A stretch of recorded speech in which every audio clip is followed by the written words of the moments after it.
All right, everyone. Welcome to the Good in the Head podcast. My name is Pete Jones, and I am good in the head. Today, we have with us Mr. Johnny Martinez, and he is actually a certified coach. Um, I came across him through Shantae generally, and if you haven't listened to or watched the podcast that I did with her, I highly recommend checking it out after this one. Um, Johnny, thank you so much for being a guest on the show today. I'm super excited to get down to the nitty gritty on everything you've learned, and I can't wait to share it with the world. I appreciate you having me here, man. I'm excited to be here. Thank you. Yeah. Um, I'd like to start, if we could, with a brief overview of your life story, where you've been, and what you learned along the way. Where I've been, what I learned on the way. Okay, I think it's might be easy to start like what got me into this. There's a couple things actually. So as I mentioned to you, I've struggled with anger, anxiety, and depression since I was 12. And when I was 24, which was about 2 decades ago, my wife finally had enough of that. She took my kids and left. And ever since then, I've been trying to change these hardwired negative thoughts and behavior patterns. Of course, I still wasn't aware of them. But then when my kids were 10 and 12, I got full custody.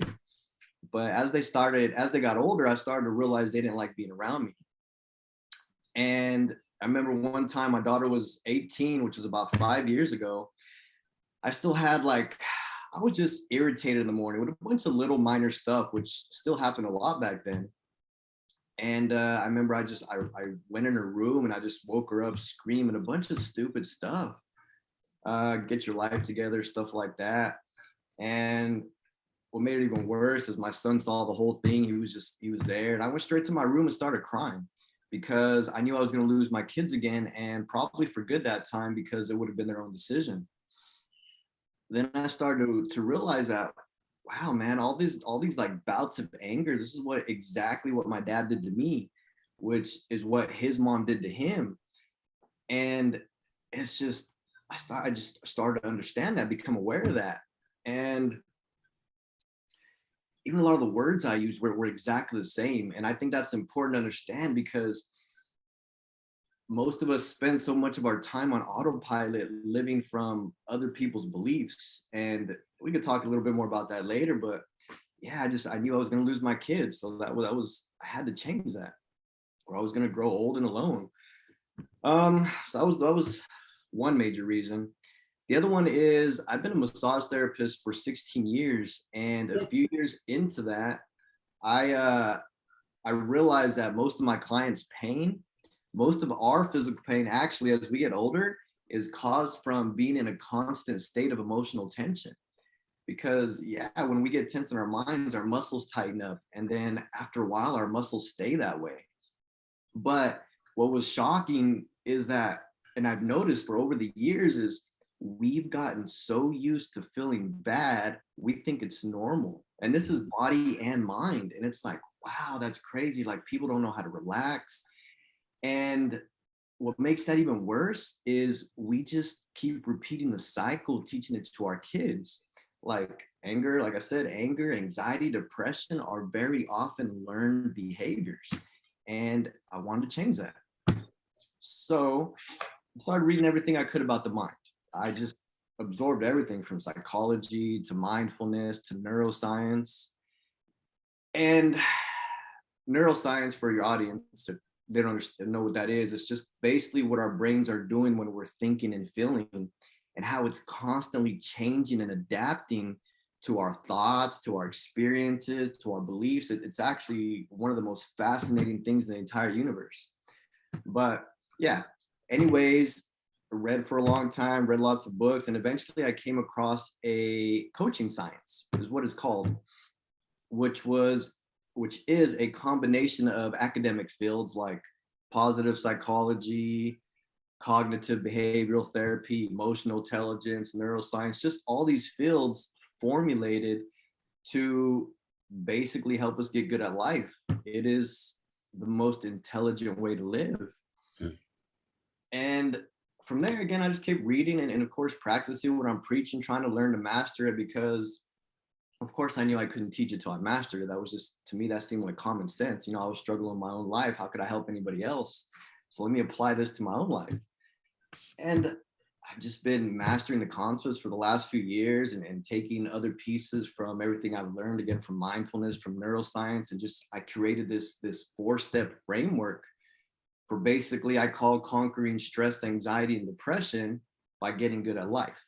And it's pretty much that, except for the 4-step framework. I don't know if you had any other questions there. Wow. In 2014, I started over, and we do have similar stories. But at that point, I came across Tony Robbins, who then introduced me through some of his content to the work of Jim Rohn. And Jim Rohn said something that just knocked me over, man. He said, look, if you want things to get better for you, you have to get better. So if you want things to change for you, you have to change. And so I kind of adopted, the mantra, always be upgrading, and master these sciences that you've been studying, I think, is a really, really useful way to always be upgrading and to empower others to do the same. What I'm curious about is, in the last 5 years since you started doing this, how's it been going with your kids?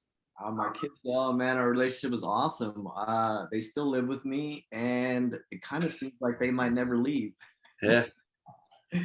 We've had, especially this COVID, is actually when our relationship got really good, because right then they were still kind of like thinking about leaving. And well, not my, I mean, they hadn't talked. My son talked about it. They're at that age. They're both adults already. And I was like, man, I was desperate to build this relationship, and let them know how much I cared for them, right? Because I was so afraid that they were gonna leave and not want to visit me, because I don't even talk to my dad anymore. It's been 3 years, and I couldn't do it anymore. And it's for that, right? He didn't want to change. I'm like, dude, I don't want that relationship with my kids, man. I was terrified to have that relationship. So now this pandemic, we spent a lot of time together, and just like I let them know, man, and we got an awesome relationship. And it's, yeah. That is so good to hear. What would have been the main tips or tools or tricks that we could take away from you creating this relationship over these past few years with them? What was most useful for you and them Useful. to Okay. connect better?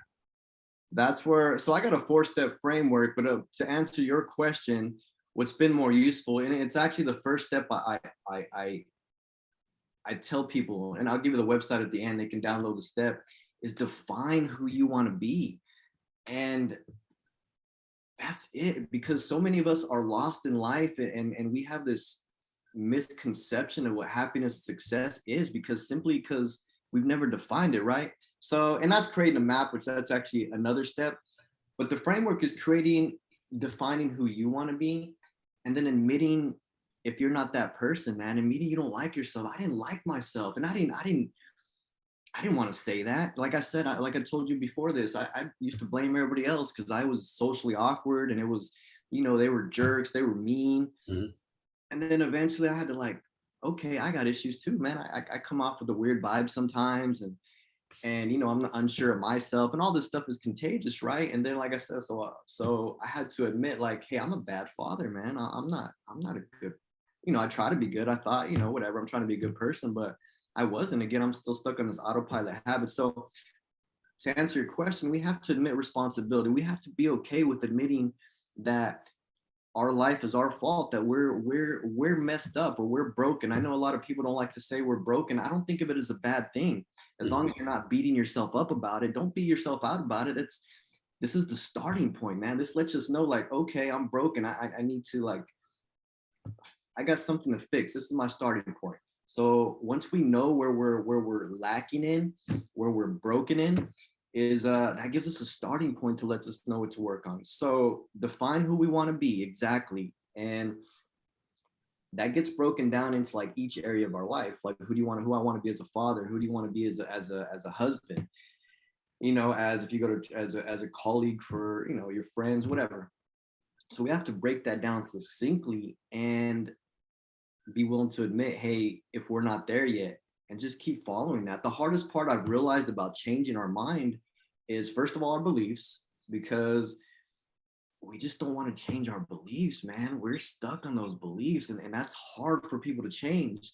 And the other thing is just remembering, because we're stuck on autopilot all the time, that we just need to, oh, wait a minute, I don't want to be that person. I want to be this person. So That's awesome. Do you have something that you like made a list or something that you can review or refer back to constantly, or you keep it up here in your head? oh no, I definitely recommend they print this stuff out. So I got a whole course where they can get a bunch of the tools I've used. But the very first one is the one I just described. They can get at rollsandgoals.net, and it walks them through. I think it's like 13-minute video, and I guide them step by step on how to create it. So it's pretty simple. It's basically just understanding your values, what's most important to you, and who you want to be. And that's it. So it's pretty easy. They can get that there, and I guide them through it. It's a pretty simple process. It's free too. So Awesome. Rollsandgoals.net. yes. Okay, great. While we're on the topic, what are some other ways for people to reach you, follow you on social media, different things like that? They can also follow me. They can go to johnnyjmartinez.com, and from there they'll be able to go on my Facebook, find blogs or anything else like that from there. Nice. I really enjoy your Instagram account and all the short video clips that you've put out. Thank It's you. gold, man. You've got some great tools for people to pick up on and use. I try and try. Yeah, keep learning, man. It's fun. And that's what you said. You were saying a while ago. Is like it really is that learning process. We got to keep learning, man. That's key. There's actually, I learned this fairly recently, but there's a term in psychology called the progress principle, which says that happiness doesn't come from achieving our goals. It comes from making progress. Hmm. And I know this for fact, from experiences, because like I think about how far I've come, and that's what actually makes me happy, and that gets me excited about the future, because I know who I was. Like I said, I didn't like that person, but I've come a long way. So first of all, it lets me know that I can change, and that I'm going in the right direction, because now I like myself, right? Now I feel better about myself. I got a better relationship with my kids, a better relationship with people around me. And it's all just making progress. Like I still got a long way to go to where I want to be in life, but I'm light years ahead of where I was. And that progress is like, it's a key thing we need to think about. And if we're not making progress, yeah, we need to be honest with ourselves. And that's it. It's not, we can all make progress, right? But yeah, that's a key concept there. Absolutely. I love that. Our stories are so similar. It's just unreal. And for me to hear your story and learn from you through social media or through this interview, connecting with you and being able to see the progress you've made and how you've done it, and maybe pick up on ways that I can try out, to maybe make more progress myself. That's inspiring. So thank you for sharing this stuff. Oh Keep it man, up. yeah. It's all about learning, right? Learning from everybody we can. That's the thing too. Is like I didn't value education till I was till I was almost 30. So, but you learn the good and the bad from everybody, right? You pick up, like I learned what not to do from my dad. Mhm. So So thank you, Dad, right? I mean, exactly, yeah, that's exactly. gold. That's useful. It is. Made me a better parent. Yeah. So when my youngest boy was 16, we had that exact conversation in the backyard. And I remember looking at him. I told him, you should be thanking me, full of gratitude right now for being such a screw up for so long, man. And he goes, "What? How could you even say that, Dad?" And I said, "No, think about it. I taught you most of your life what not to do and how not to be." And he's like, "Damn, I never thought of it like that." He goes, "Thank you." And that was a bonding moment for us, like, hey, I've been doing my best and I will continue to. I love you like crazy. I'll do anything for you anytime. Learn from my mistakes and see what I do now, son. Watch me. See, and right there, to me, I've been thinking about this lately. I think that's one of the best things you can do with them, because they see your struggle and they see that you're willing to admit you're messed up and that you're trying to change. I think that is one of the best pieces we can give our children there. Because some people, most parents are like, do as I say, right? Yeah. And they don't want to change whatever. But again, we're vulnerable, and we admit, hey, we don't have all the answers, but I'm trying because I love you. I think that's awesome. And just like you, my big reason why, my motivation, why I want to keep progressing, kids. Yeah. Sure, I need to be a better man. I want to be a better man, better father, better provider, better husband. And the best apology I've learned is changed behavior. No, we're on the same page, man. I feel you. I get it. I'm there. Uh, but like you, I also am a massage therapist. I don't do it full time.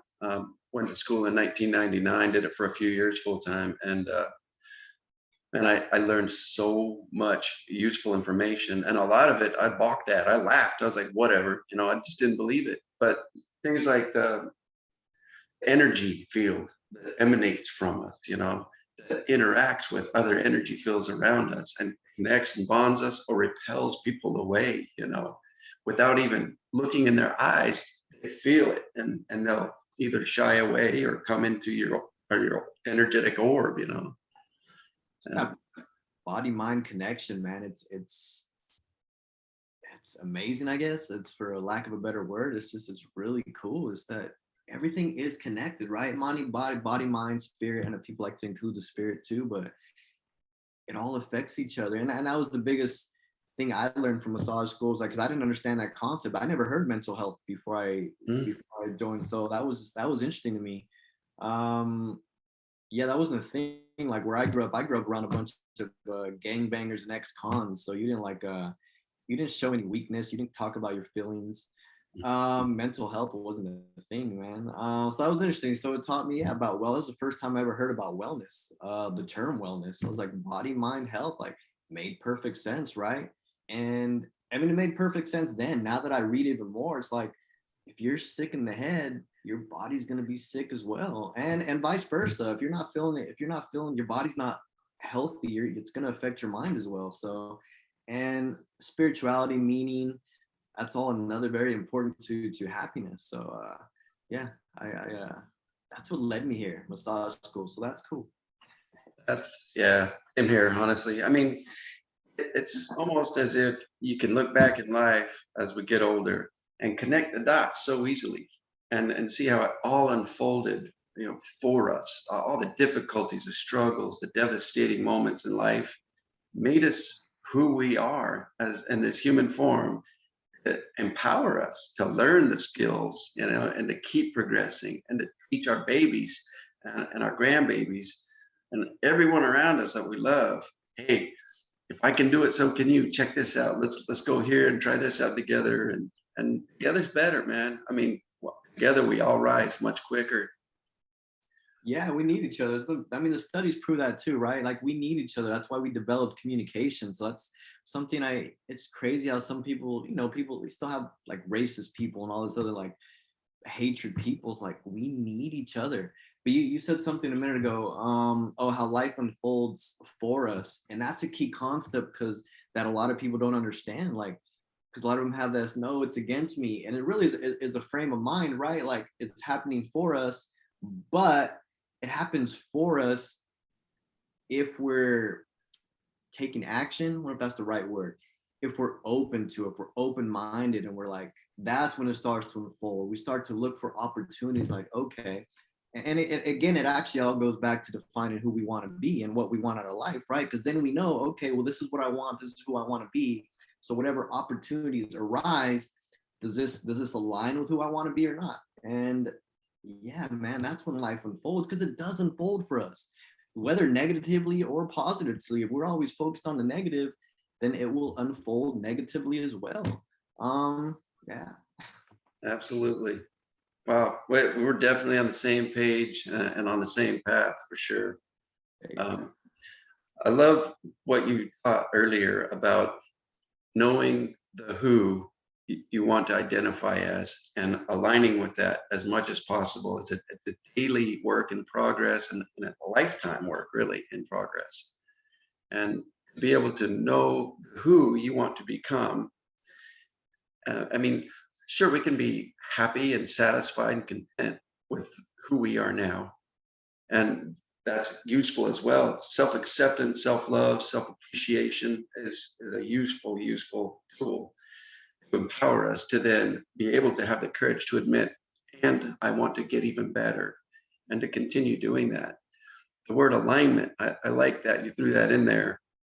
Um, I'm guessing that you probably have some type of a daily ritual or routine, a morning or evening routine. And I'm kind of curious about that. Like what's a day in the life of Johnny Martinez like? I mean, you wake up at a certain time, you do certain things. What's worked for you well that you keep doing? Mindfulness is the foundation of this whole snapping out of autopilot. I'm a big fan of mindfulness. So it's something I've tried to master over this pandemic. So it's interesting. I've been practicing mindfulness since I became a massage therapist almost 16 years ago. And I didn't really understand it until the pandemic hit, when I decided to really dive into it, because I knew I wanted to teach it. And I'm like, there's no way I can teach it because I'm not sure I understand it. Mhm. So I dove deep, man. I started studying some of the masters and just kind of trying to really understand it. And so I know I've read meditations on how to wake up and just like fill your pillow and fill your bed and just try to be mindful. I wouldn't say that's a routine now, but when I get up, it's just something I'm very aware of. One routine I will say that is part of a routine I learned about neuroscience is the worst time to look at your phone is within the first hour in the morning, Mhm. especially because most people go to like just start scrolling mindlessly, right? Yeah, sure. So the reason for that is our brain is still molding. It's called neuroplasticity. So it's still molding to what we learned from the previous day. And within the first hour, it's just not a good idea to be mindlessly scrolling because it stops that process. So that's one thing I don't do. I try not to go on my phone the first hour. But I have been lately just trying to get more stuff done personally. This is right now, this is the most important need. And we could talk about needs later because that's a part of the 4-step framework I mentioned. But we have 9 needs most people don't even know exist, and balancing these needs is crucial for conquering stress, anxiety, and depression, for living a good life. So and I know about these needs, so I'm in tune with them. And right now it's just getting this business launched, getting it marketed. So I focus on me, whatever that is. Sometimes the routine change, but I'm very in tune with my needs. Lately, I know this is important. So I need to start generating income and paying rent and stuff like that. So it's taking priority. But sometimes I wake up and just read. So that could be, sometimes it's marketing. Sometimes it's like the other day I was reading emotional intelligence, which I read before, but I want to start teaching the concepts too. So a lot of the stuff I read is again so I can teach other people, and just to, I really want to become this person I'm teaching, right? I don't want to be this person who just talks. I want to be this person. I understand that's the best way to lead, is by example. So, but mindfulness is just always in the back of my head, because I'm not always mindful. I'll admit it. My mind wanders all the time, but I'm a lot better at controlling where I want it to go now. Like, okay, well, let me focus on, hey, what needs to be done? What do I need to do? Or what do I want to do? Mhm. Um, Could be overwhelming really quickly too, to have everything going on so fast in your mind like that. I guess that's just the way it happened. Like I said, I'm a lot better at controlling it now. Now when negative pop in, they're out instantly, and it's just like instantly, and that's Mm. something I can work at. Right, I worked for 20 years to be able to do that. Not everybody has to work for 20 years, but once you know the steps, it just makes it a lot easier. So yeah, just practicing mindfulness is my routine. Switch day to day. Like I said, sometimes I like to get straight to work. Sometimes I just like to read some books. Sometimes I like to go take a walk and just get some air and just work on that mindfulness. But mindfulness, I try to make that a habit whenever I'm talking to somebody, even when I'm eating. Just sometimes I don't like to turn on. I don't like to. Sometimes I watch TV, but sometimes I don't like to watch anything. I just like to taste my food. So Mm. mindfulness, man, that's one of the most important concepts anyone could ever learn, because again, that's when we snap our brains out of autopilot and we're able to learn new things and be aware and change ourselves. That's interesting. Ram Dass, Eckhart Tolle, and many others. Andrew Huberman is a brilliant neuroscientist, one of the top ones. He's the one who taught me about that waking up in the morning. Yeah. He's amazing. His new podcast he just came out with is definitely worth checking into. Oh, I'm a fan. Yeah. Uh, yeah, I was talking to somebody last night by the fire downstairs about that. A total stranger connected instantly, started talking about neuroplasticity, neuroscience. And he goes, "You ever heard of Andrew Huberman?" I'm like, "Hell yeah, I have. I love that guy." Yeah, he's awesome, man. Yeah. The book by Carol Dweck, who's a colleague of his, I think it's called Mindset. Okay. And that one has really helped me a lot. I bought the audio version and listened to it a few times a year. And she has spent decades researching neuroscience, neuroplasticity, and how to best introduce it to children at a young age so that they can use it to empower the creation of a more beautiful life, Yeah. forever. I think it should start as children for sure. Yeah. What's her Yeah. name? Have you heard of Bruce Lipton? Oh, it's a he. It's a guy. That was Carol Dweck, Okay. Mindset. Another person that is really fascinating is a cellular biologist who taught at Harvard years ago in the 70s. And uh, Bruce Lipton also teaches about children and how the first 6 to 7 years of their life, they're in a brainwave state that keeps them wide open and easily programmed. So, like you said before, our children don't always, do what we tell them. They do what we show them. And many times in our young minds as children, we misperceive everything that our parents are trying to tell us. And when they say no to something at the store, because in their world, they're creating and living and projecting into reality, they're actually in a space where they got bills to pay. So when they say no, it's out of love so that they can provide a home and a bed and food. And here we think that just means that we're not worth it, that, I'm worthless. I'm not even loved by my parents, and we misperceive a lot of things. And he says that right around the age of 6 or 7, we close down, have our beliefs pretty much set for the rest of our lives. Unless, like you were teaching a little while ago, right before we go to bed and right after we wake up, those times through repetition, we can then reprogram the subconscious mind that we had trained for us back then for our misperceptions. And as adults, isn't that empowering to know that, hey, we can alter our subconscious programming in a way that empowers us to then unfold and recreate our entire reality the way we want it to be. Plus, our brains always change, and that's what I think a lot of people. Actually, I've known. My dad would tell me too. I've had like older people that I can't change. I don't want to change. Like, huh? But they think they can't. And what I've learned is neuroplasticity is anytime throughout our entire life. It gets more difficult as you age, but the real key concept there is you have to want to change and you have to be open-minded. Once we believe something the way it is, once we believe in some belief is the death of intelligence. I heard that quote and it stuck with me years ago, but it's true. Once we believe something is true about the world, about ourselves, about other people, our brain no longer accepts conflicting information. And that's when we start fearing the future instead of having faith in it. That's when our brain stops adapting. That's when we stop evolving.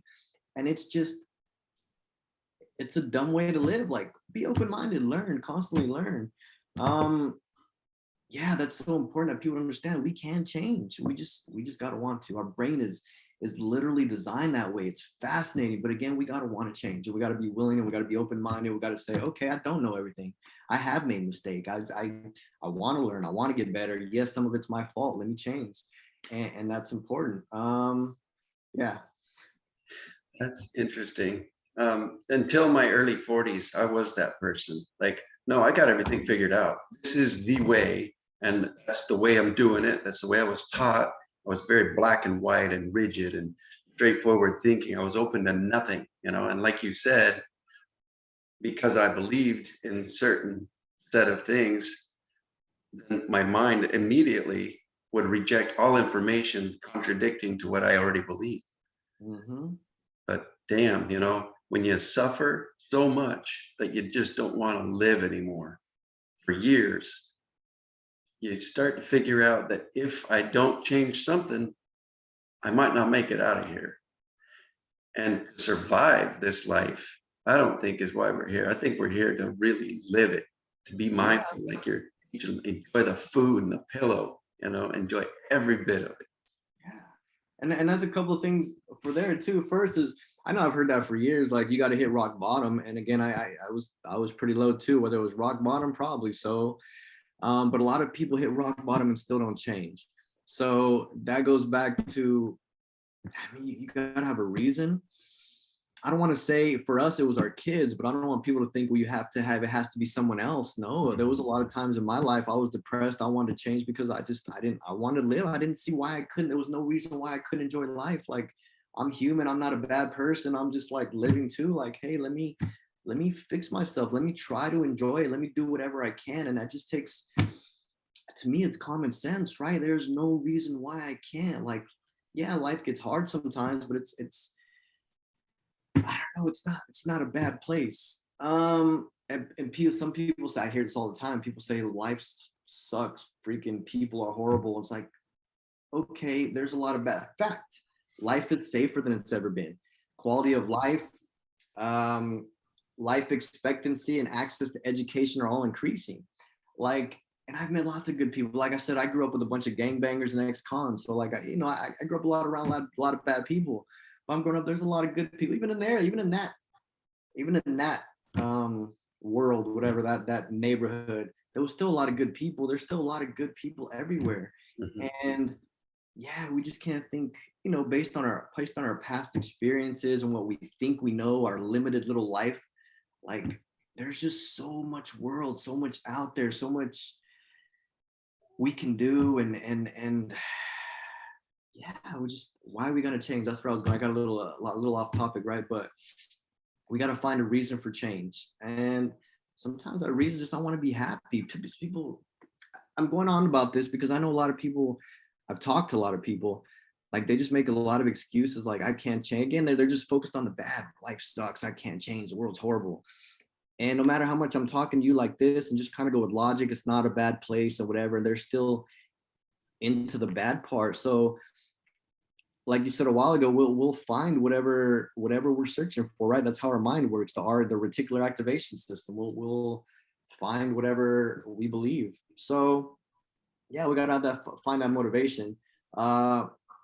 Thankfully for us, it was our kids, right? That's what we valued, I guess. We want to be better parents, want a better role models. But I'm sure deep down, some of that was for you too, right? You just want to feel better about yourself, right? Tired of being a miserable, just tired of being unhappy, right? I'm like, why?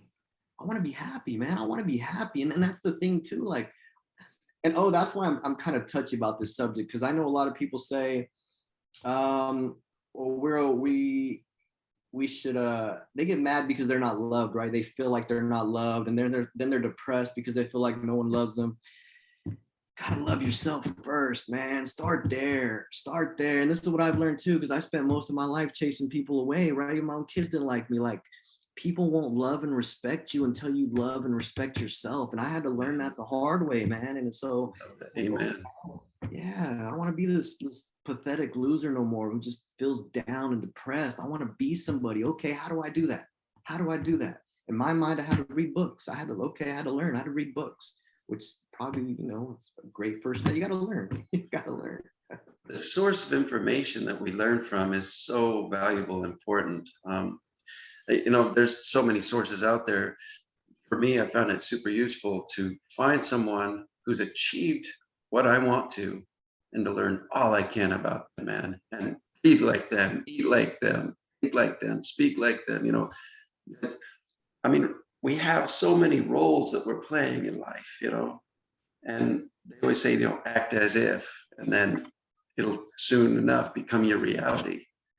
And I mean, we can be ourselves, whatever that means for us. But if we're unhappy and we're miserable and we're sick all the time and we have no money and we don't know how to get out of that rut, sometimes it's good to call a tow truck driver to pick you up out of the rut and put you back on the road. And those books and those sources of information are that tow truck. There are so many useful tools and podcasts now. And I'd love to know which ones you found most useful, which books are your favorite. What would you recommend to someone who's like, man, I want to change, I just don't know where to start? One of my best favorite books from that kind of, So trying to give a little context here. So I spent most of my life just being that nice guy. And it's crazy how much people were mean to me. And until like maybe 5 or 6 years ago, and I couldn't understand why. Yeah, I mean, I couldn't understand why. Like people just kind of like, they were either mean or they dismissed me like I was nobody. And then I read this book called Compelling People, The Science of Compelling People, just how to be more charismatic, basically. And it breaks it down why in the science of people. And I don't want to butcher this. I'm hoping I don't butcher this, but it explained it to me in 4 quadrants. So you got the most charismatic people, the leaders, the best leaders, convey warmth and strength. Now, these two are opposing traits, so it's hard to master them both. Okay, but if you can master that, you're like the supreme level of charismatic leader. Okay, most people aren't there. So in this other 4 quadrant, you have the jerks, the assholes, right? Whatever, they're there usually, but people respect them because they demand respect, right? But people don't, people might mainly fear them, they don't love them. So they're at the top quadrant of respect. Over here, they had the annoying person who's like, people just kind of annoyed with him. Over here in the lower, going to like a lower quadrant, you had the nice, they were okay. People tolerated them, whatever. And then over here in the last quadrant, the lowest part, well, that was actually the nice person. And I'm butchering this slightly, but that was like the really nice, timid person who just doesn't want to cause any waves, who's scared to say anything. And people just tolerate that person, like out of just like, they just tolerate it. They really don't have any respect for that person. And they try to be nice, but people, they don't tolerate that person. So that book let me know, like, wait, wow, okay, it's not that you have to be mean. Again, the top traits, the top charismatic person has warmth and strength. But when you're just conveying that like I'm shy and timid and scared and people don't respect you, and that was something like, wow, that was a huge like epiphany, I guess, for me. Like it taught me how the world really worked, which I was almost 40, man. I didn't know that. And that has made a world of difference. That book right there is one of my favorites. And it's called what again? Compelling People. Compelling People. That's interesting. You say that people view strength and warmth as opposing. And I really, at this moment in life, believe that it's possible to do that quickly and easily with clear boundaries that you stick to no matter what. There's a book by Melody Beattie called The Language of Letting Go, and it's just got a daily paragraph, and I've been reading that one almost every day now since 2014. And like you, I was the nice guy.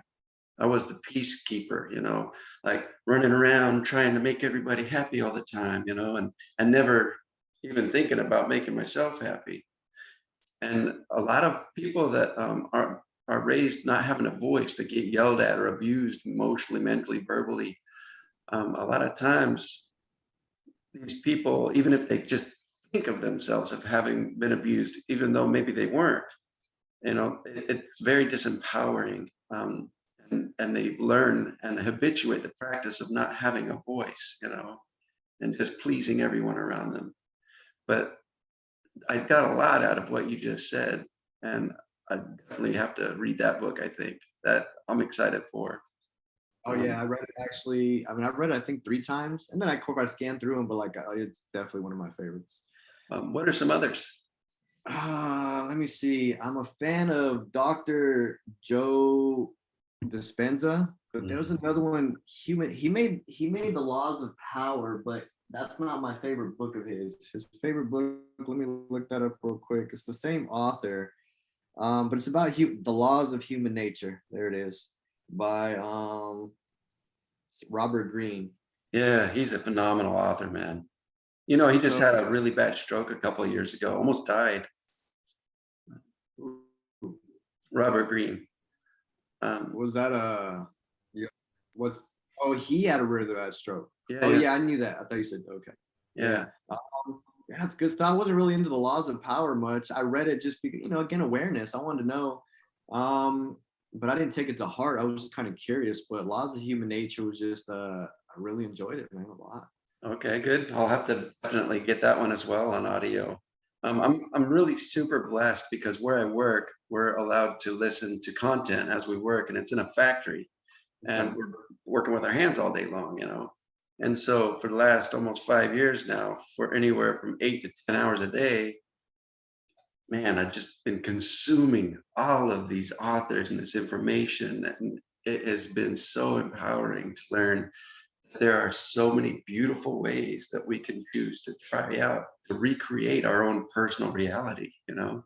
And as we upgrade our own reality, then as one piece in this collective whole, you know, we contribute to the whole thing, you know, and we end up upgrading individually and as a collective whole in so many ways. So the more we consume, the more we learn, the more we try things out and practice, and the more kind and compassionate we can be, man, this world just keeps getting better. Like you were talking about earlier, education is out there. I mean, we see what we want to see. And if we can just see the beauty of all of it all the time, oh man. And there are ways to do that. I think, you know, like gratitude practice, looking around, what you grateful for right now in this moment. You're talking about mindfulness. I mean, that's a gratitude practice. I love that you do that. And it reminded me, I was like, man, I need to do that more. It's inspiring. That's we touched on a few things, so I kind of I got two trains of thought going here. Is I'm still trying to wrap my mind around like our little seed spreads through the rest of the world. I'm still trying to wrap, which is what we're trying to do, right? But for me, I still haven't. For me, I'm still, I don't know, I haven't wrapped my mind around it. I'm understanding it better now. Like, yeah, man, even if I just plant the seed to my kids, I can see that even if I don't change anybody else's life, I'm seeing what I change in my kids, and they're gonna spread that message, right? To who knows how many other people. So that was cool. Oh, and just learning on the factory, man. I think that's awesome, just to be able to absorb that much knowledge, because sometimes it's hard to find the time, right? And I love to read, and I'm like, dude, that'd be awesome. That's one of the best things I like about driving. It's crazy because one of the most common causes of stress were traffic, and this goes back into just the stories we tell ourselves, right? Just we make minor things make us miserable, and I love driving because I get to listen to my audiobooks. So it's a great time. Like if I get stuck in traffic, cool, I just got more time to like listen to audiobooks, right? But I was thinking that actually goes what you ended on a little bit. The first step in my framework is just learning to change our focus. Focusing on solutions instead of problems, on all the good in the world instead of all the bad, and on who you want to be instead of who you think you are.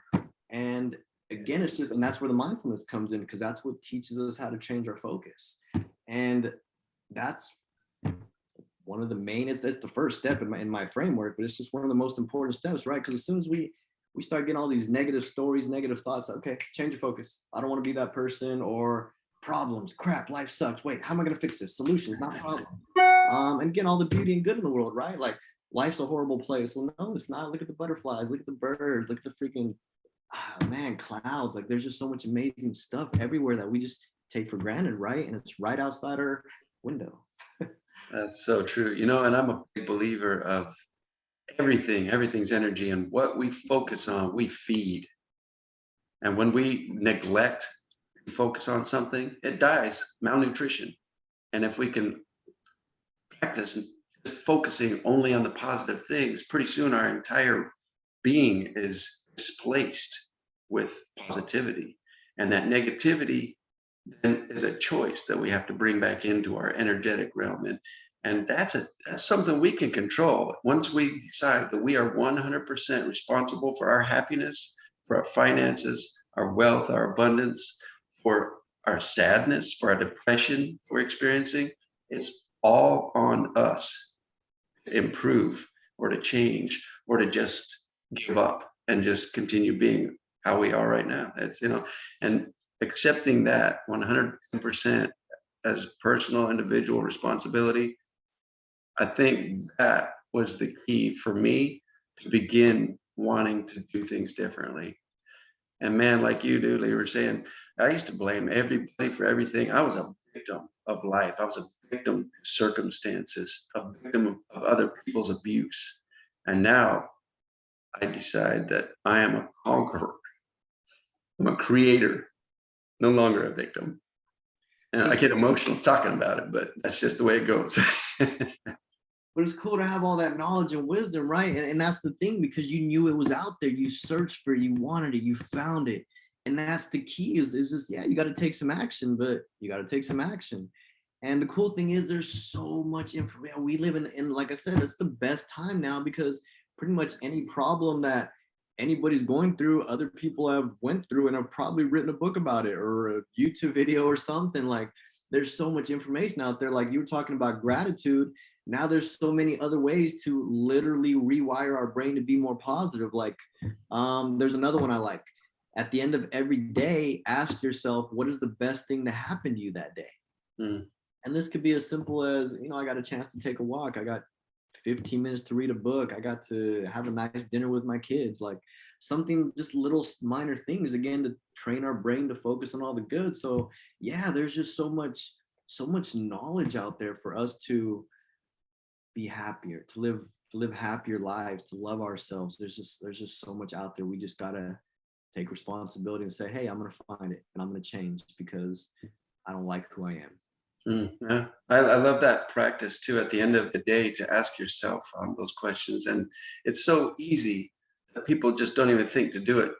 To put an alarm on the phone right around bedtime and ask that question. Oh yeah, I'm going to focus on something positive right before I go to sleep. What was the best thing that happened to me today? How can I make it even better tomorrow? What was my favorite interaction I had with some individual during the day today?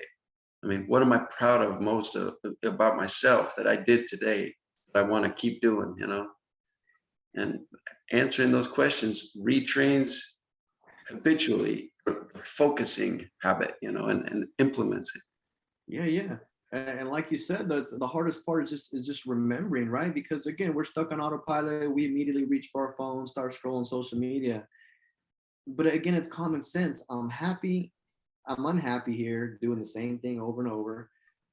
Let me focus on how can I be better? Grab little tidbits of knowledge and build on this. Yeah, and that's it. But I get it. It's hard to remember because even me, I still have to hang things up and look back at my vision board and things like that just to keep reminding myself. So it's just something, but it is something that we should make a priority. Like, wait a minute, who do I want to be? Let me focus on this. Okay. And understand that it all builds upon each other. And don't be in a rush. Enjoy the journey, man. Man, I think momentum is gained through focus and refocusing of the same things. I love that you mentioned a vision board. John Assaraf introduced that to me in that movie, The Secret, years and years ago. And I've since followed him and his brain training. He's got an app. He's got, all these things. He's all about training the brain. And one of the most useful tools I've come across is a podcast by Tom Bilyeu. His wife Lisa also has some podcasts that they do together, and then she's got one of her own as well called Women of Impact. But impact theory and health theory, every single person that we've talked to except for maybe Bruce Lipton has been a guest on his shows, and hundreds and hundreds of podcasts. Robert Greene's been on there, I think 4 times now. Just some unique, incredible individuals. And why not focus on the good stuff in life? Yeah, this other stuff's there, but why feed it? I was doing that my whole life, and I can tell you, man, from experience, decades of it, ain't worth it. Why recreate that and feed that when there's a whole limitless realm of possibilities and positivity and happiness and joy and beauty? There's just so much to do. And that's why I love talking with you. You get me all fired up, and you have all these tools that you're sharing with people for free. Hey, try this practice out, try this out. This is a little journaling project. You should check that out. There's some breathing practices as well. I'm curious to know if you've tried any of those out and what you found useful. I don't know too many. There's one I don't remember where I heard it. Lately, I've been doing it. I I think it's just diaphragm breathing, just breathing in for 4 seconds, holding for 2, and breathing out for 4 seconds. I haven't really done it as far as for any other reason, just to learn how to use my diaphragm better to breathe, right?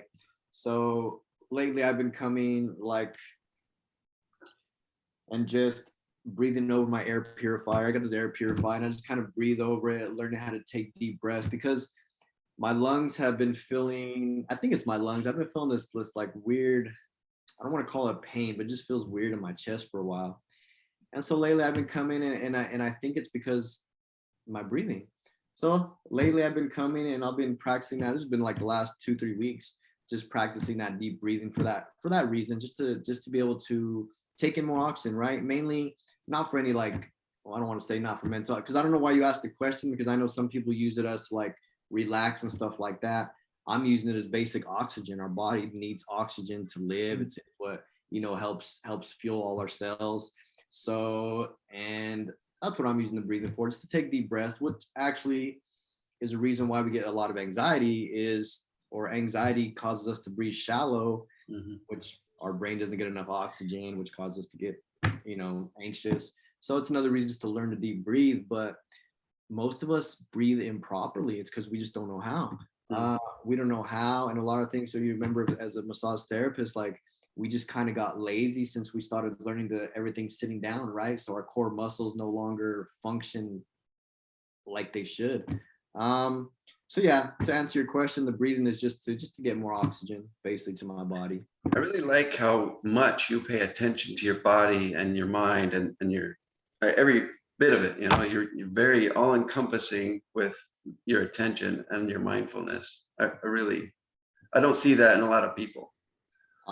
It's like I said, it needs to be foundational to the whole process, right? Because if you don't know who you are, how are you going to change, right? How, again, you got to be that self-awareness. It's so critical. It's a foundational piece.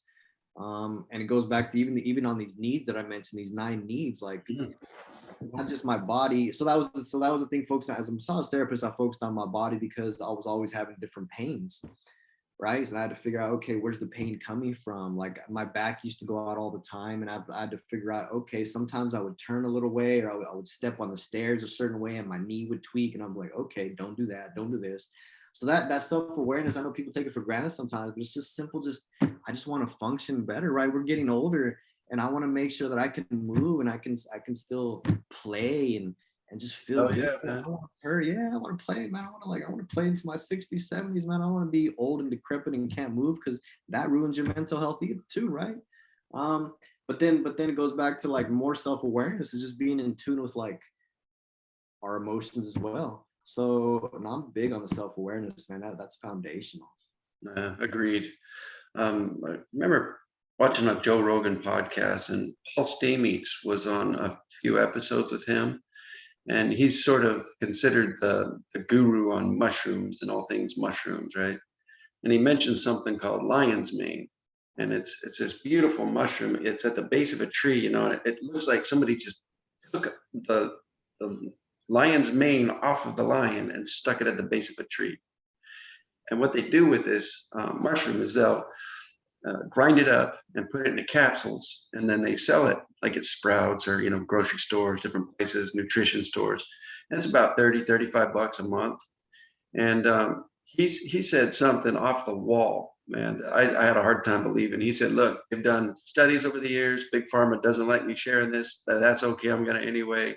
He said around 40% of all the people with dementia who are suffering from Alzheimer's, even in the advanced stages, will come out of it after taking this in the morning and at night daily for up to 3-4 months. They notice this massive shift in neurologic healing and abilities.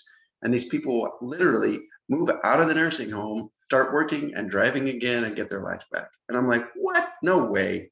So I started doing some more research on lion's mane, and I found that I could buy it in bulk at this nutrition store in Tempe, Arizona. And so I go there, once every 3-4 months, buy a whole bunch of it. I'll grind it up in the little coffee grinder, that we grind our coffee beans in. And then I'll put it into these little veggie capsules. It's like $11 for 1,000 capsules. It's nothing. It's super cheap. And I do it myself. And while I'm doing it, I have time to think or listen to content, and it's a little time consuming. But I went off of these lion's mane mushrooms after being on them for a year and a half, 2 years, for just a month, just to see, Mhm. and it was incredible how much my mind shifted and changed. I was focusing more on depressing, dark, negative things. And as soon as I started taking this stuff again, my mind came back to me, almost like regenerated within a week or two. And I'm like, what in the heck is going on here? It changed so much. But the theory is that this lion's mane will go in on the neurological level in the dendrites and repair the fluidity of the sacs around the ends of the neurons, so that there's firing much more optimized. Yeah, okay. And Huh. then memory, I mean, 10 years ago, man, I couldn't remember anything, and that was for a lot of different reasons. Nutrition, it's inflamed brain from overeating sugar and over consuming crappy foods and carbs and things. But there are so many things that we can do now that will reverse our age, not just keep us young. Like, I feel better now at 50 than I ever did in my 30s. And I'm like, how? This is incredible. I love it. I feel you. A lot of that's mental though. There was actually there's a book called Counterclockwise that talks about the research study. I didn't read that book. I learned about it in Broadcasting Happiness, but she talks about the book Counterclockwise. But they did a study, I think it was in the 80s or 90s, and they took a bunch of men that were like, I forgot, they were like 50, 60, and they put them in an isolated environment for like a week or two. And the environment was supposed to replicate them like 20 years prior. So they couldn't have any memorabilia from the current times. They had to have like whatever, everything would around had to represent something that was like 20 years, like I think it was 20 years earlier.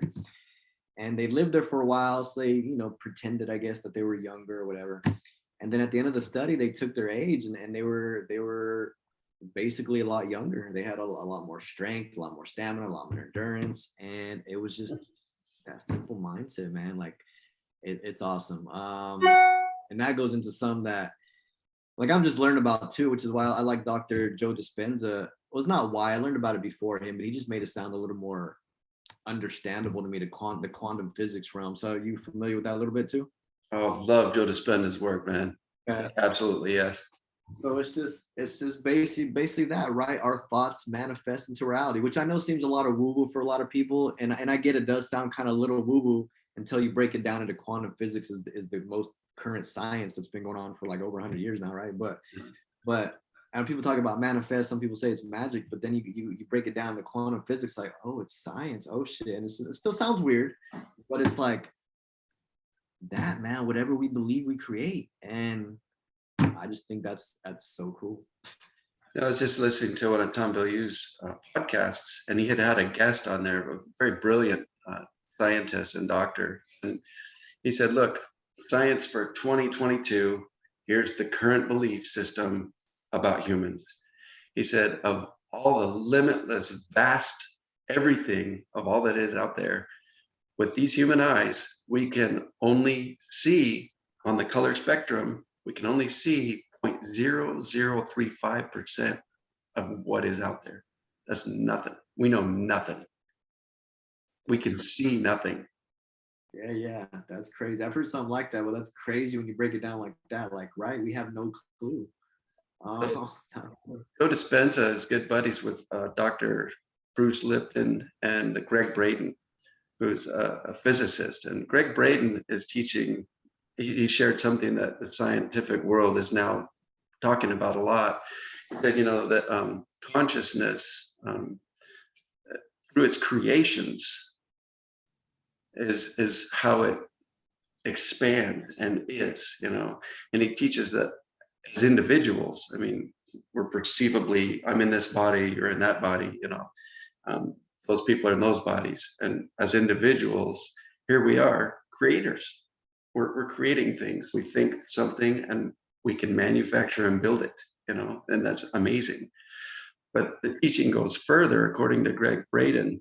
He says, we are all a piece of this consciousness. And that's what is making us do what we do and function, and this is just a temporary downloaded existence where we're in this body for a while, and it's like a fantastic VR suit. It repairs itself according to the nutrients and the intake that we consume, and it ages out, and eventually, gives us an opportunity as consciousness to then move out of this body, and maybe then we can see a little bit more than just 0.0035%. Who knows? Right. So you get more like the spiritual aspect, right? Yeah. Yeah. I love that. Yeah. And the cool thing about it is, Wi-Fi, right?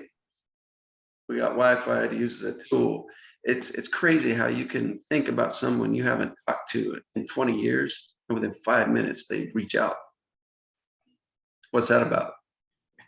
It's interesting, right? It just reminded me of something I heard, and I might butcher this a little bit too, but again, it has to do with quantum physics, how one like thought or something affects something on the entire other end of the universe. And somehow they proved that. I don't remember. So again, I know I'm butchering it, but it was just interesting. It's like everything's intertwined, man. It goes to that time and space continuum kind of thing, but everything's entwined, everything affects each other. So yeah, I'm into that stuff too. I don't really understand it enough to talk about it, but it's interesting to me. I definitely want to learn more. It's cool. Yeah. Humble You has had quite a few guests, including Joe Dispenza, talk about all of these things and those quantum entanglement theories. And they get deep, and they're like, hey, maybe this is just a VR suit experience. Who knows? And I was always closed off to those ideas growing up. I was raised Christian with a very set, set of views that I was not ever supposed to go outside of and be curious about other things. And I was controlled and limited by my belief system. And now I truly feel more open and free. And I think freedom is just a state of mind, it's a state of being, And if I'm not saying it's bad to have that set of beliefs, but for me, it's less useful than remaining open to every possibility, because I feel like I truly can't see but that 0.0035%, and I don't know even that much. There's too much to know.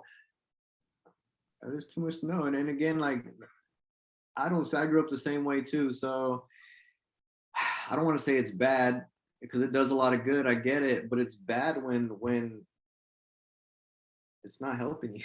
If it's not helping you, man, then results don't lie, right?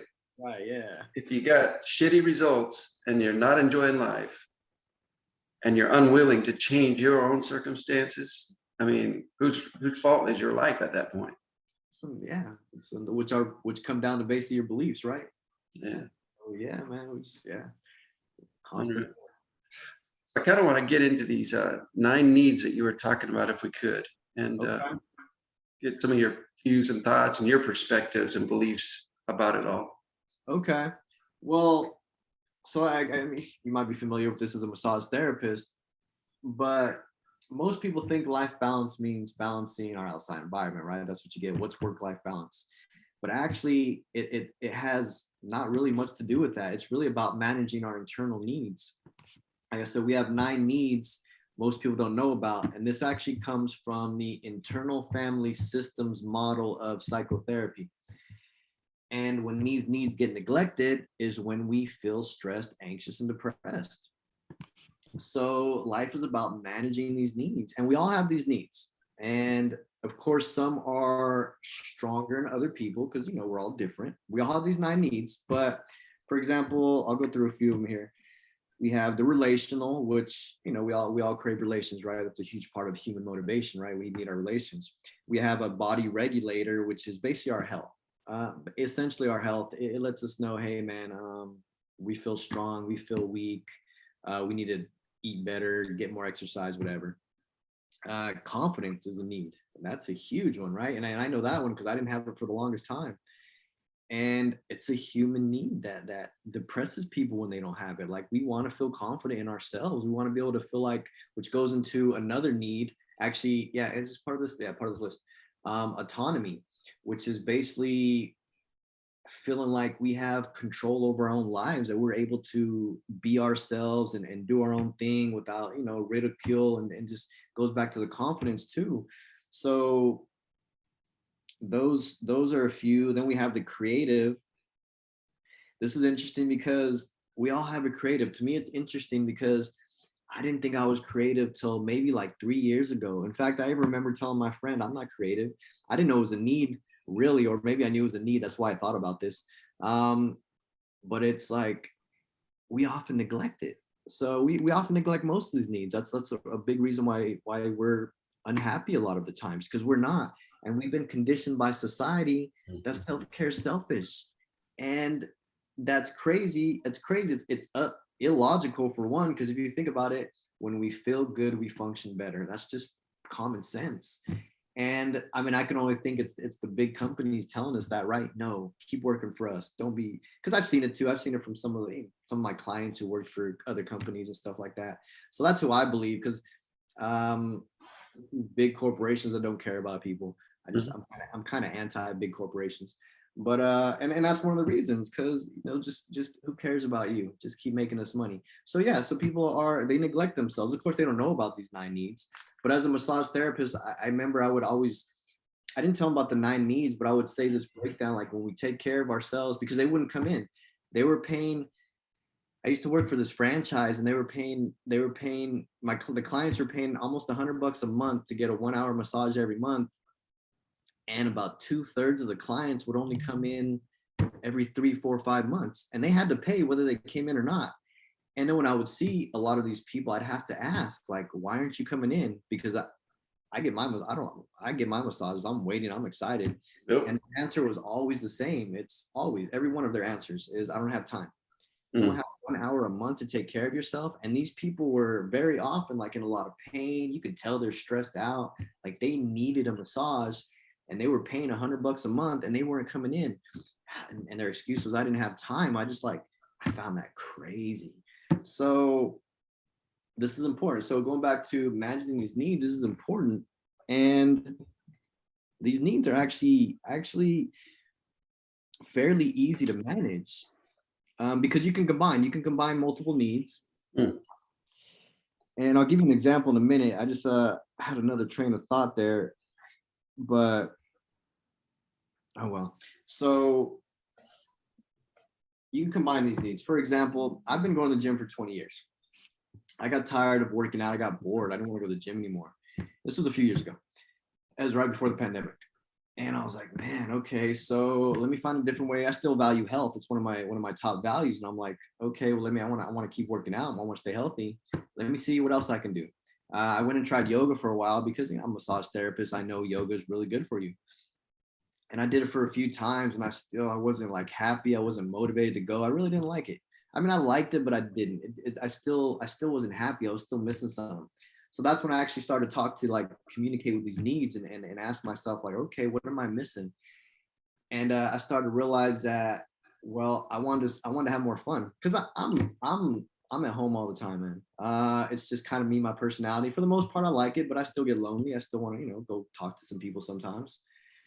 And I realized I want to have fun. So one of the criteria was I wanted to have more fun in my workouts. The other criteria is, this is again when I had all those problems with my kids, and I was like, I want to spend more time with my kids. That's another criteria. And the other criteria was, I want to meet people. So when I started thinking, brainstorming, I'm like, okay, well, I've been talking about, and I've been talking about learning how to surf for years. And this goes back to defining who you want to be. And this goes back to a vision. And this just goes kind of defining who you want to be. But I've been talking about this for years. I'm like, it's a good way to get exercise. Let me go take my kids there. So I started taking my kids to learn how to surf, to learn how to rock climb, to go hiking. Anything that was seemed kind of fun, that was active. They're all healthy too. So they like being healthy. So everybody was cool. Everybody was happy. To have more fun and to meet people. I actually started taking a dance class. So like we can combine these needs just to save time.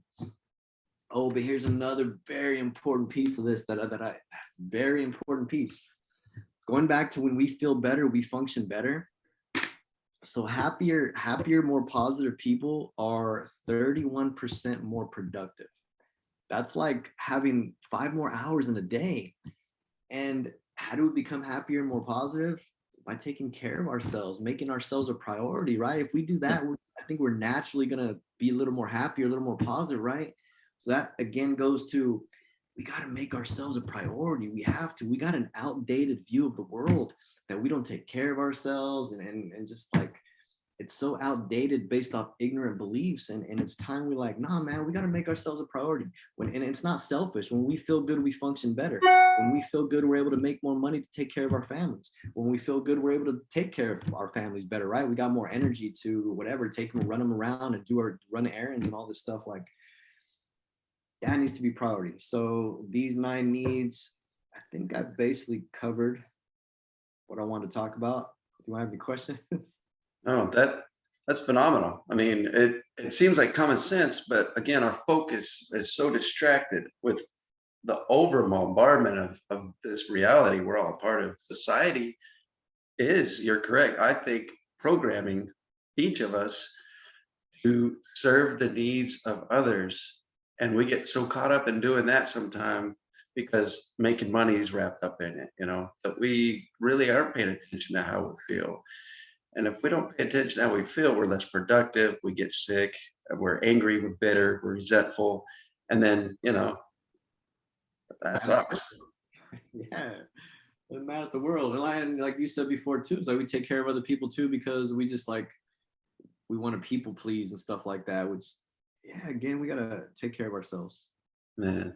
Yeah, that book by Melody Beattie, in it, she said something that really hit me hard.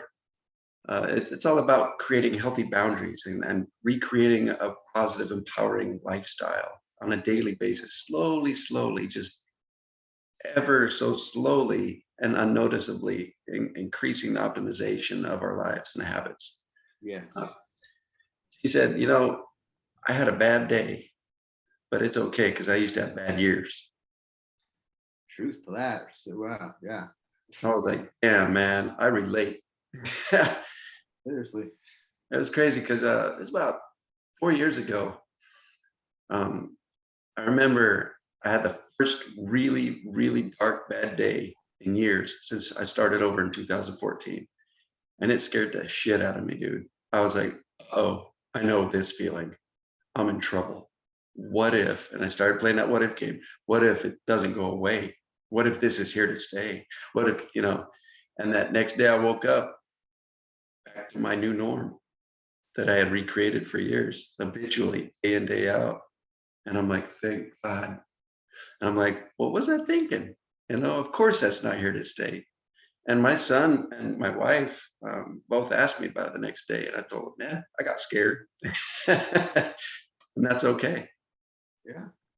But yeah, having bad years sucks. And to anybody out there who's having a bad year, get with Johnny.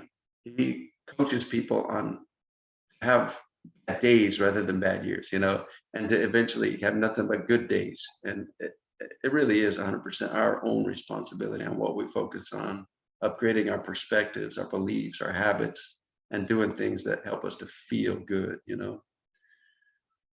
you just retrain your brain. Like that's what you did. Like I get those moments every once in a while too. It's like you snap out of, right? Like you've been training your brain for so long, I guess now your brain knows. And that's what it's for a lot of people. I've actually heard a lot of people, like they try to be positive for a day, a few days, a few weeks, and they're mad because they're having a bad day and they think like, hey, this positivity shit doesn't work. Mm-hmm. It's not. Well, first of all, yeah, it's not going to happen overnight. It's not going to happen, especially if you got years and years of rewiring, right? But your brain is literally being rewired. The more you've been doing it since 2014, so you've got 7, 8, 9 years, whatever, rewiring your brain for that. So yeah, you go back to how you feel. Your brain remembers how that feels, and it's like, okay, I feel good. It's just remembering who you want to be, right? And then you throw in other little things in the mix, like I want to be grateful. Like I was feeling down the other day. I'm not sure why. Every once in a while it happens. Then I was just making something, and I just thought, man, I got everything I need, man. My kids were here. They were chilling with me. I got the 2 people I love most in my house. And all of a sudden, I just felt better. Just that simple. Just that little bit of gratefulness. Like, I don't have, I don't have whatever. I don't have lots of things. My life's not fancy or nothing, but I have everything I need, man. It was that simple to actually even boosted my energy. I was like, oh, I feel better. It's cool. Check this out. So I learned this through a few different scientists, but a single thought can inject up to 12 or 1400 chemicals and hormones into the bloodstream and through the brain, various parts of the body, like that. A thought, bam, chemical cocktail, and within 2 pumps of the heart, because of the pressurization of this human body, it's reached 80 to 100,000 miles of blood vessels and veins, and has completely reached everywhere inside of us, just like that. And they can now measure through photograph and video the emanating energy correlating with that thought and that feeling in the body and all this chemistry, all the hormones. And they say if you just want to be better, feel better, if you want to emanate a different energy and shift it immediately, here's gratitude. And like you were just talking about, I think that is like the key thing to really enjoy in life. Realize, hey, I really do have a lot to be grateful for. Holy crap. Why am I not focusing more on that? Why am I caught up in all this BS that I think I need to buy to make me feel better? Yeah. I've heard the gratefulness strategy from a few people, actually, from a few experts. There's an awesome talk called The Happiness Advantage. You ever seen that on TED Talk? I don't think so. I don't remember that one. And it's just a fun watch. Like, he makes you laugh like the first 5 minutes. And he's Harvard psychologist Sean Aker. He talks about the research on how chasing money is proven to make us miserable, but chasing happiness makes us more likely to make more money. See, again, we got like these, our beliefs are outdated, ignorant. We got, no, man, let's chase happiness. And there we go. Fix it from there. Fascinating. Yeah. I read that and I was like, I looked at my wife and I was like, hey, you remember when you were a little kid and the little boys would chase you? What'd you do? I ran away. And I'm like, yeah, what if I chase money? What if I chase happiness? What if I chase things that I want more of? And she goes, well, yeah, dummy, you need to attract that stuff. Be attractive, upgrade who you are and attract everything into your life. And I'm like, yeah, man, I love this woman. She is awesome. Well, I like that. That'll be helpful for me too. I'm single. I've been there and I've done that. And I've had a ton of relationships, man. I mean, 3 sons, married 12 years to their mother.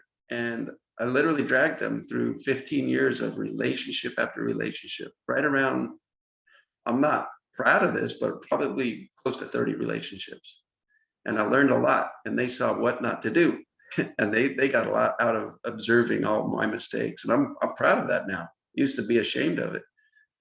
But dude, man, the whole single thing, been there. And I know what loneliness and sadness is like from the perceptions of the meanings and the definitions I put on myself, like I'm single because of this and that.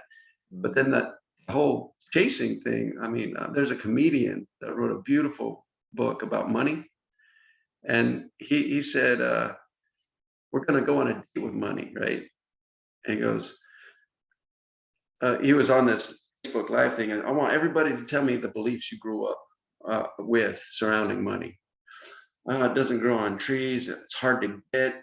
It hard to get, and then it flies out of my life easily, and I can never seem to hold on to it. And he said, okay, now you're sitting across the table on your first date with somebody, and you're going to tell them what you just told me about money. Hi, how are you? My name is this and that.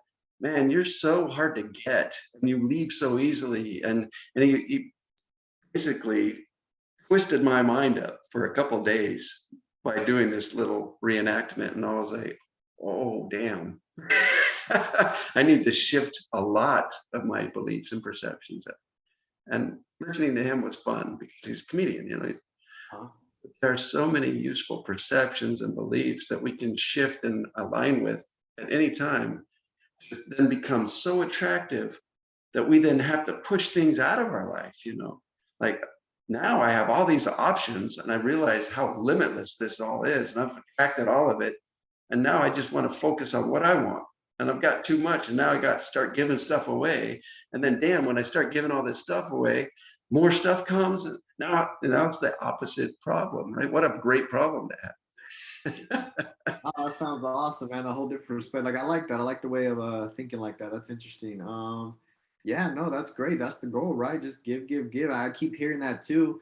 And I come from a scarcity background as well. And it's something I don't like about myself that I'm still trying to work on. I recognize it every once in a while, recognize it when I'm doing it, and it just makes me feel yucky and ugly. That's not who I want to be.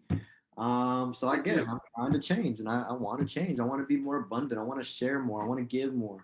And that's who I want to be. And so, yeah, that's cool.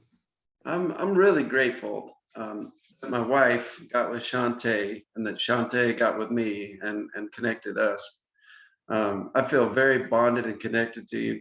I see you, you're a good man. You're a good father. I'm inspired by you, and that's helpful to me. So thank you for being who you are and continuing with your growth. Same here, man. You're cool people, bro. I'm definitely glad we connected, man. I don't have a lot of people in my life that I talk to like this. In fact, I only got one person here, to be honest, that actually lives next to me. He's my massage therapist. But other than that, like I don't like people like-minded people, right? They're hard to find, man. Especially people like us, I guess. So I yeah, used to think that, man, but you'd be surprised. I have an overabundance of like-minded people now. Like I was telling you, man, I gotta like reject some of this because it's coming in so fast and so much now. okay. No, that's awesome. Well, I mean, Shantae introduced me to you, and yeah, so I'm building that too. I'm just kind of starting out here right now too, but I guess that's what I'm doing. I guess I'm just at the foundation right there, but it's starting to feel like more is coming my way, man, and it's exciting. I see good things heading your way for sure, brother. I really do, man. And I really hope that we reconnect on a regular basis because you're good people. And I have a very small circle of people that I reach out to and speak with on a regular basis, but you're definitely one that I would for sure. I appreciate it, man. Yeah, I definitely want to stay in touch. That'd be cool. All right. I'm gonna after we finish recording this, I'm gonna get some information from you so that we can make that happen on a personal level. But at the closing of this podcast, man, is there anything else that comes to mind that you really want to share? Different ways that maybe will attract people to you on the business side and empower you to help them out and help them help themselves a little more. Like I said, the best way, where I start everybody at is defining who they are and who they want to be, because that's the foundation. Besides being mindful, which that's steps later on, but I take everybody to rollsandgoals.net, which I gave you a while ago, because they can download that free video and walk them through it. And that's foundational. Once they define that, it just gives them clarity, direction, and purpose right there. That is the absolutely first step that I recommend everybody do. Nice. What are, just off the top of your head, like 3 to 5 habits that you would recommend for somebody who really wants to change? Mindfulness, but that's where it gets slightly complicated, because that's what I've noticed. A lot of people have trouble with it because they don't really understand it.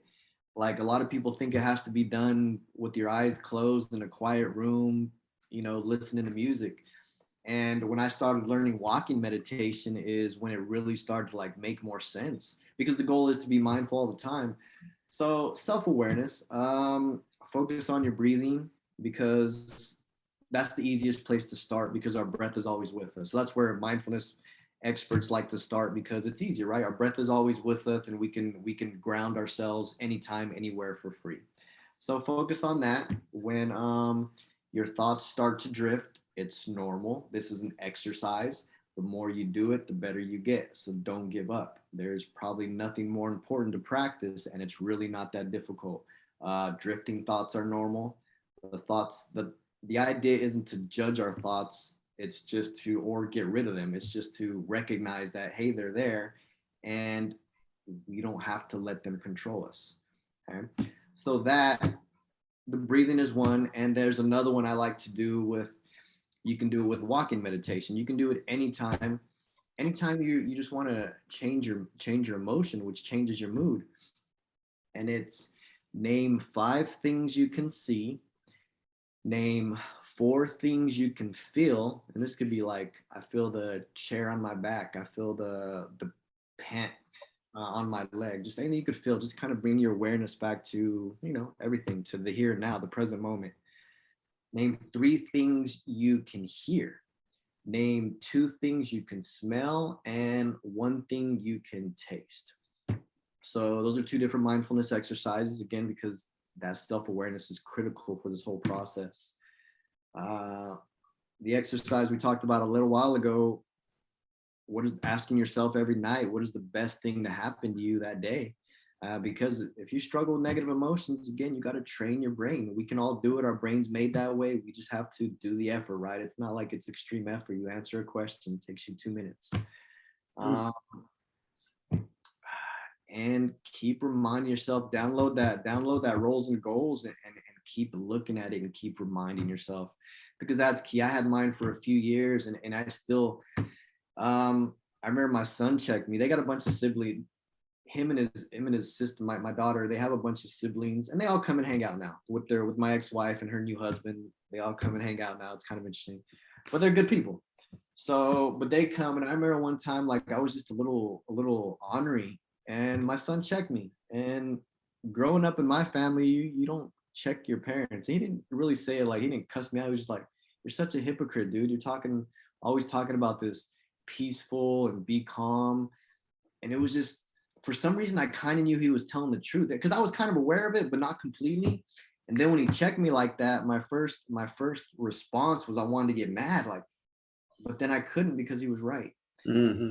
And Been then there, done that conversation, dude, with my own sons. Yep. you gotta like keep looking at that, like, roles and goals, who you want to be, because until you commit it to memory, at least, but you gotta constantly be thinking about it, and that's the biggest habit. Keep reminding yourself who you want to be, not who you think you are, and practice those mindfulness exercises and just build upon that. Every one of those tools, I think, is useful, especially for creating the chemistry that is empowering, that will help us to create a better life existence, a more enjoyable reality. I love these tools. And they're so simple. Yeah. And isn't it crazy? It's easy to do. Well, it's also easy not to do. It's easy to get distracted and forget about it forever, and just keep living the same life instead of the one that's waiting for you to align with it. Mm-hmm. Yeah. What's most important to you, right? That's really what it comes down to. What's most important to you? Yeah. I've actually set an alarm that goes off every morning now for months and months. I've got tons of alarms, man. I'm called the alarm guy at work, but it's constant daily reminders that has empowered me the most. And one of them is just that. What do you want more of today? Refocus. That's all the alarm says. And damn, it's helped. I bet it's a great idea. It sounds like a great concept. Like, maybe I might even adopt that one, because, like I said, I forget too. I mean, a lot of it's kind of ingrained now, but stuff I want to learn that I still don't. There's other stuff I want to learn, right? So I like that concept, because a lot of it is just remembering. So I'm gonna have to do that. Yeah. We feed what we focus on, man. I really believe that. I'm going to put a challenge out to you and all the listeners, something I did recently that, man, it hit me hard. It was a good one. It's nothing I came up with. I can't even remember where I learned it, but I wrote a letter to this little boy. I found a picture of me when I was 3. And then I wrote that kid a letter, told him all about what he was going to experience, what would help him the most, when to forgive and what to let go of. And just pages and pages came out. Tears were rolling down, and it was so healing, man. So I'm going to put that challenge out for you and anybody else that wants to accept that challenge. It's a really difficult one, but once you start, so healing and empowering, man. To just write to this imaginary kid, and to Yeah. like, write to yourself, basically, if you were a child. There you go. Right to yourself. Find a picture of yourself back at that age, man. Right. And love and accept and appreciate a little guy in a way that you wish you would have been treated, back then. Okay, sounds good. And I don't know why I just decided to put that out there, but it, it, it was so useful for me that I just want to share that with you and with everybody. And as a healing tool, even Shantae, man, she came out with this beautiful book. I bought it, was reading through it, and it's all about journaling, how to journal, what to journal, what it's all like. And I was like, damn, this is a well put together book. I just love it. But that's one of the ideas that is so useful for so many people, in their healing journey. And we're all healing all the time. Like you were saying, people don't want to see themselves as broken. Dude, I've been shattered, man.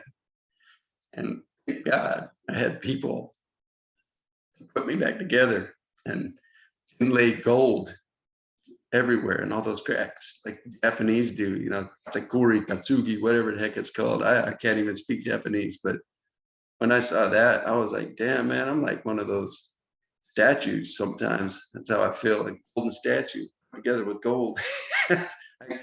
I really did get shattered. Life kicks our teeth in, man, and that's okay. You're not alone. If you're feeling shattered or broken in any way, nobody is.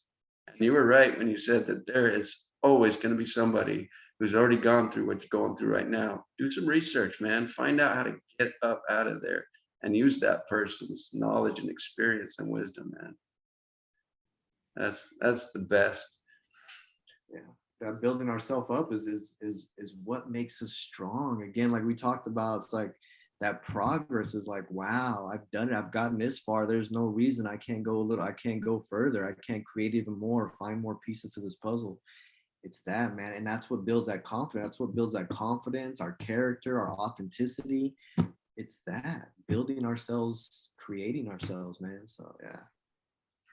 There's a re-identification process. It's a meditation that I go through every day now. And my meditation and my mindfulness practice has completely altered and just unfolded the way it needed to for me, for my greater good. And I'm just doing the practice, and then it does me. I'm not doing anything. I'm just being done, right?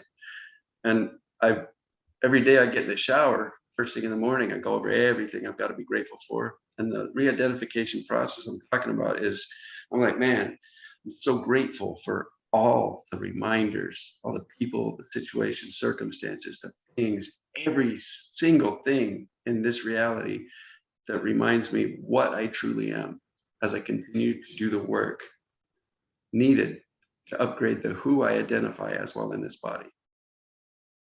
And when I quit identifying as Pete Jones, human being, this body, and started re-identifying habitually and daily as a divine energy, as limitless, eternal, passionate energy that's temporarily downloaded into a human body for a human experience, everything changed, man. It altered the way I see everyone. I love more. I forgive easily. I let go of things so much easier. And I've got so far to go still, dude. I'm just beginning, just scratching the iceberg kind of thing.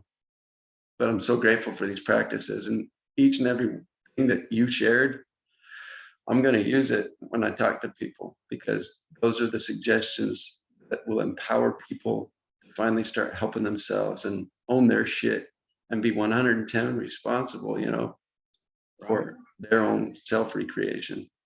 Right. Definitely. I'm so grateful for your time, man. Same here. Appreciate you, Pete. Hey, likewise. If people want to reach out to you for personal coaching or anything like that, they do it through. The rollsandgoals.net. Like I said, I take everybody to there because I won't coach them unless they take. I got a master class I offer, which they don't even need coaching. If they take the master class, they don't even need to be coached. Some people want to be coached because they want them to help them through the process. But I give them everything they need in the master class, everything they need to just get good at life and change negative thought patterns. So yeah, they go to there, but they can. I start everybody on the rollsandgoals.net. That's the foundational piece. And from there, if they want to just get in contact with me to answer a question, they again go to johnnyjmartinez.com. They got my email there. They can follow me on other social media platforms. I'm most active on Facebook right now and TikTok. But I'm starting to get a little more active on Instagram. So Good to know.